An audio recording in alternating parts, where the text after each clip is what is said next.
আসলে দুনিয়ায় কেউ সুখী নয়।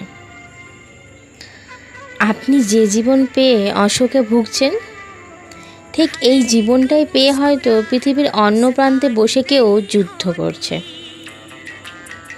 আবার আপনি যা পেয়ে খুশিতে ঘুমাতে পারেন না, ঠিক একই জিনিস পেয়ে হয়তো অন্য কেউ দুঃখে ঘুমোতে পারে না। এক এক জনের কাছে সুখের অর্থ এক এক রকম হয়। এক এক জনের কাছে জীবন মানে এক এক রকম হয়। এক একটা মানুষ, এক একটা মন। আর যারা সুখীও নয়, দুঃখীও নয়, তারা ভীষণ ক্লান্ত। আমাদের সময় সুখেও খুশি থাকে না।